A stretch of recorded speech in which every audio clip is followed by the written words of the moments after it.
Hello mga mare! Magandang buhay! For today's video, kami nga pala ay mag-a-harvest ng asawa ko ng alugbati. Pero nauna na nga siya pumunta dun mga mare kasi nga ako ay may ginawa pa sa loob ng bahay kaya sumunod na lang ako sa kanya. Medyo madami-dami na nga mga mare yung mga na-harvest niya. Kasi mga mare, papatinda namin to dun sa palengke, dun sa pwesto nila mama at papa. Ang ikinaganda nga dyan mga mare kasi pagka-harvest mo ay malalaman mo nila magiging pera na lang yung pinagpaguran mo. Ayan nga mga mare, mapapansin nyo nga dyan mga mare, nag-uusap kami ng asawa ko, ako na may habang nagpuputol ng may mga mahabang sanga ng alugbati. At alam nyo ba mga mare, mas lalo nga akong ginaganahang tumulong sa asawa ko dahil napakasarap ng simoy ng hangin kasi alam nyo ba mga mare, nasa tapat kami ng mga palayan. Tapos mas maganda pa nga sana dyan mga mare kung habang nag-harvest kami tapos umiinom kami ng kape at habang nakikinig kami sa radyo, o diba, napakaganda no? Kaso hindi ganun yung nangyari mga mare kasi hindi ko naisipan yung mga bagay na yun nung nag-harvest kami ng asawa.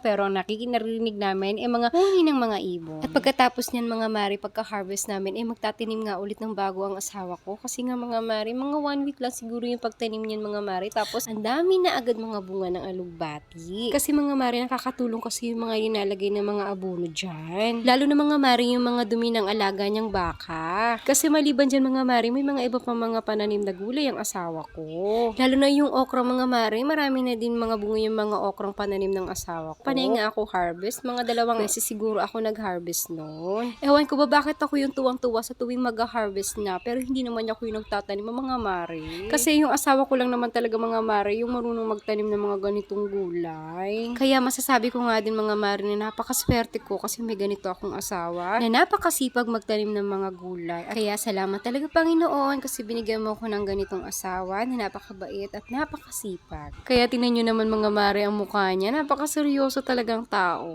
At ayaw din nga pala sa akin magpa-video yung asawa ko kasi nga nahihiya siya mga mare, kaya sa akin ka na lang hinarap yung camera. At pagpasensyahan nyo na nga pala yung itsura ko dyan mga mare kasi wala pa akong ligo. Pero hindi naman kailangan na bagong ligo ka kasi magbibilad ka lang din naman tapos mag-harvest lang naman ng alugbati. At ganyan na nga kadami mga mare yung na-harvest namin ng asawa ko. Medyo may karamihan na nga din mga mare. Kung ilalagay nga yan sa loob ng sako mga mare, siguro may kalahati na. At alam nyo ba mga mare, masarap kaya to ilagay sa munggo tapos may kasamang kalabasa. Tapos nalagyan ko pa minsan ng tapayas. At pwede nyo nga din lagyan ng sardinas mga mare at mas masarap pa mga mare kung may kasama pang gata. Kaya subukan nyo din mga mare maglagay ng munggo tapos may alugbati. Ang sarap-sarap kaya. Promise, di kayo magsisisi. Pero mga mare, hindi ko ikakahiyang sabihin sa inyo na dati hindi ako marunong magluto. Pero ngayon natututo na ako magluto mga mare.